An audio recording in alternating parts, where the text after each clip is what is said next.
அனைவருக்கும் வணக்கம். சற்று முன் கிடைத்த முக்கிய அறிவிப்பின்படி கேஸ் சிலிண்டர் வைத்திருக்கும் அனைவரும் கவனத்தில் கொள்ளக்கூடிய மிக மிக முக்கியமான அறிவிப்பை மத்திய அரசு வெளியிட்டுள்ளது.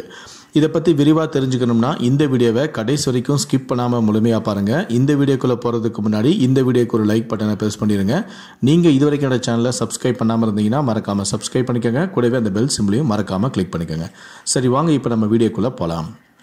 சர்வதேச சந்தையில் நிலவும் பெட்ரோலிய பொருட்களின் அதிக விலை, ஏற்றுமதி வரி உயர்வு ஆகியவற்றால் ஏற்படும் சுமையை பொதுமக்கள் மீது ஏற்றாமல் தடுக்க பல்வேறு நடவடிக்கைகளை மத்திய அரசு எடுத்து வருவதாக மத்திய பெட்ரோலிய மற்றும் இயற்கை வாயுத்துறை இணை அமைச்சரான சுரேஷ் கோபி தெரிவித்துள்ளார். மாநிலங்களவையில் கேள்வி ஒன்றுக்கு பதிலளித்த அவர் 2021 நவம்பர் மற்றும் 2022 மே மாதங்களில் மத்திய அரசு மத்திய கலால் வரியை பெட்ரோலுக்கு லிட்டருக்கு 13 ரூபாயும் டீசலுக்கு லிட்டருக்கு 16 ரூபாயும் குறைத்தது என அவர் குறிப்பிட்டார்.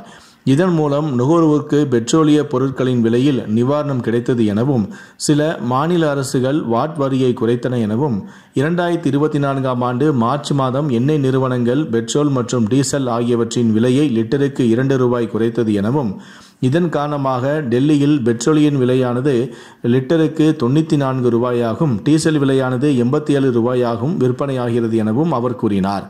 சமையல் எரிவாயு நுகர்வோருக்காக இந்தியா 60% மேல் இறக்குமதி தான் செய்து வருகிறது எனவும் சர்வதேச சந்தைக்கு இணையாக நாட்டில் எல்பிஜி விலை உள்ளது என்ற தகவலையும் அவர் கூறினார். சர்வதேச சந்தையில் விலை உயர்வு ஏற்பட்ட போதிலும் அதனை நுகர்வோர் தலையில் ஏற்றாமல் கட்டுப்படுத்தப்பட்ட விலையில்தான் எல்பிஜி விநியோகத்தை அரசு மேற்கொண்டுள்ளது எனவும் அவர் கூறினார். 2022 மே மாதம் 21ஆம் தேதி முதல் பிரதமரின் உஜ்வாலா திட்டத்தின் கீழ் எல்பிஜி சிலிண்டருக்கு 200 ரூபாய் மானியம் வழங்கப்பட்டது.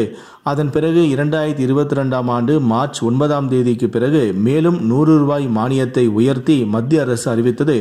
மொத்தம் சிலிண்டருக்கு தற்போது 300 ரூபாய் மானியம் வழங்கப்பட்டு வருகிறது என இயற்கை வாயுத்துறை இணை அமைச்சரான சுரேஷ் கோபி தெரிவித்திருக்கிறார்.